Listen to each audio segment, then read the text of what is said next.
मजदूर संगठन सीटू ने केंद्र और प्रदेश की भाजपा सरकार को मजदूर और किसान विरोधी करार देते हुए राष्ट्रव्यापी आह्वान पर शिमला उपायुक्त कार्यालय के बाहर भी धरना प्रदर्शन किया और जमकर नारेबाजी की। इस दौरान सीटू नेता विजेंद्र मेहरा ने कहा कि केंद्र सरकार केवल पूंजीपतियों को फायदा पहुंचाने का काम कर रही है, जबकि मजदूरों और किसानों की अनदेखी हो रही है। उन्होंने कहा कि इसके खिलाफ सीटू ने पूर्व में भी प्रदर्शन किया और आगामी 7-8 जनवरी को भी जेल भरो आंदोलन चलाया जाएगा और इस तरह के आंदोलन आगे भी जारी रहेंगे।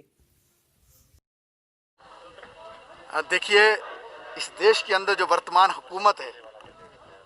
जो वर्तमान सरकार है, जिस तरीके से वो काम कर रही है, ये स्पष्ट नज़र आ रहा है कि इस देश का जो मेहनत कश आवाम है, जिसमें ख़ास तौर पर जो मजदूर और किसान है, उसको गुलामी और दास्ता की स्थिति में ये सरकार धकेलना चाहती है। आप सभी को मालूम है 26 नवंबर को जो देश के अंदर हड़ताल हुई थी, जिसमें 25 करोड़ मजदूर सड़कों पर आए थे, और लड़ाई यही थी कि जिस तरीके से इस देश के जो बड़े बड़े धन्ना सेठ हैं, पूंजीपति हैं, औद्योगिक घराने हैं, जो अंबानी और अडानी जैसे जो पूंजीपति हैं, पूरे का पूरा जो आर्थिक तंत्र है वो उनके हवाले करने की कोशिश हो रही है। जिस तरीके से मजदूरों ने बड़ी मेहनत से 100 वर्षों में जो कानून हासिल किए थे, 44 कानून, इस सरकार ने इस वर्ष एक ही धड़ाम से उनको गिरा दिया नीचे और 44 कानूनों को ख़त्म करते हुए 4 श्रम संहिताएं बनाई। वो पूंजीपतियों के हवाले पूरे का पूरा जो कानून है उसको कर दिया, और उसके बाद इससे सरकार रुकी नहीं। जो किसानों के खिलाफ 3 कानून जिस तरीके से लाए और बिजली विधेयक लाया 2020 का, ये स्पष्ट हो गया है कि पूंजीपतियों की मुनाफाखोरी को बढ़ाने के लिए, उनकी जो लूट तंत्र है उसको स्थापित करने के लिए सरकार कुछ भी कर गुजरने को तैयार है। और इसलिए आज के जो प्रदर्शन पूरे देश के अंदर CITU कर रही है, 1 लाख कार्यस्थलों पर हमने आह्वान किया है कि इस तरीके के धरने प्रदर्शन होंगे। इसके बाद 7-8 जनवरी को पूरे देश के अंदर जेल भरो और चक्का जाम का कार्यक्रम होगा। उसके बाद जो हिमाचल के अंदर और पूरे देश के अंदर भी विभिन्न जगहों पर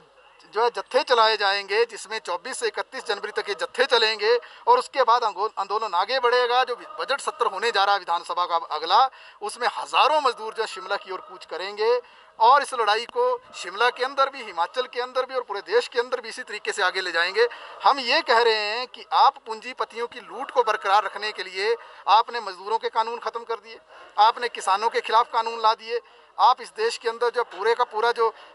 तंत्र खड़ा कर रहे हैं, वो 2 आदमी जो अंबानी अडानी और जो उनके इर्द गिर्द जो दूसरे पूंजीपति वर्ग घूमता है, उसके इर्द गिर्द पूरी संरचना को स्थापित करना चाहते हैं। तो इसके खिलाफ ये लड़ाई जो आज चल रही है, और हम ये कहना चाहते हैं कि अगर सरकार गलतफहमी में जी रही है कि केवल वो किसानों की घेराबंदी करेगी और किसानों के आंदोलन को जो है वो ख़त्म करने की कोशिश करेगी और किसानों को न्याय नहीं देगी, तो हम उनको कहना चाहते हैं, एक तरफ मोर्चा उन्होंने दिल्ली में खोला है, दूसरी तरफ आज से मोर्चा दोबारा से मजदूरों ने 26 नवंबर की हड़ताल के बाद पूरे देश के अंदर खोल दिया है, और ये लड़ाई अब 2 मोर्चों पर शुरू हो गई है। एक तरफ किसान लड़ रहा है, दूसरी तरफ मजदूर लड़ रहा है, और तमाम मेहनत कश आवाम में आने वाले दिनों में वो भी सड़कों पर आपको नजर आएगा। तो इस सरकार को हम तानाशाही करने नहीं देंगे। ये सरकार जिस तरीके से पूरे कानूनों को ख़त्म करना चाहती है, उसको हम ख़त्म नहीं होने देंगे। हम ये कहना चाहते हैं, इस देश के अंदर 1 crore anganwadi, mid day meal ASHA workers हैं, महिलाएँ हैं, सबसे धरातल पर काम करती हैं, उनको पक्का ये सरकार नहीं करती है, उनको ठेके के हवाले करने की कोशिश करती है, उनके लिए जो है कोई सामाजिक सुरक्षा नहीं देती है।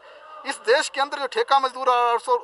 आउटसोर्स के जो कर्मचारी हैं, उनके लिए कोई ये सरकार नीति नहीं बनाती है। इस देश के अंदर जो वर्ष 2003 के बाद जो कर्मचारी नौकरियों पर लगे, न्यू पेंशन स्कीम के माध्यम से उनका शोषण आज किया जा रहा है। इस देश के अंदर जो आज पूरा जो मिडिल क्लास है वो त्राही त्राही कर रहा है, वो आज परेशान है, मजदूर परेशान है, किसान परेशान है। कोरोना में लोगों की नौकरियां चली गई, 15 करोड़ लोगों का रोजगार चला गया, किसी को चवन्नी इस सरकार ने नहीं दी। तो हम कहना चाहते हैं कि 7,500 रुपया हर जो पीड़ित है, जिसकी नौकरी गई, जो आज आयकर से मुक्त है, उसको मिलना चाहिए। इसके साथ साथ 10 किलो राशन की व्यवस्था सरकार को करनी चाहिए, और जो श्रम कानून है जो उनको ख़त्म इस सरकार ने किया है, उसको हम मानेंगे नहीं। किसानों के ऊपर जो काले कानून थोपे हैं उसको मानेंगे नहीं। इसीलिए आज पूरे देश के अंदर जो धरने प्रदर्शन हो रहे हैं, हिमाचल के अंदर भी हर जिला मुख्यालय के अंदर, इसके साथ साथ ब्लॉक मुख्यालय के अंदर और हिमाचल के अंदर जो विभिन्न कार्यस्थल हैं, चाहे वो हाइडल प्रोजेक्ट हैं, चाहे वो आंगनवाड़ी है, चाहे वो मिड डे मील है, चाहे वो इंडस्ट्री है, चाहे वो फैक्ट्री है, चाहे वो किसी भी रूप में जो मजदूर कर्मचारी काम करता है, आज वो आंदोलन कर रहा है। और इस आंदोलन की पूरी रूपरेखा मैंने पहले आपको स्पष्ट कर दी है। तो आज से ये किसानों के साथ दूसरा मोर्चा जो है मजदूरों ने पूरे देश के अंदर मोदी सरकार के जो मजदूर और किसान विरोधी नीतियां उसके खिलाफ खोला है। Bureau report, Shimla.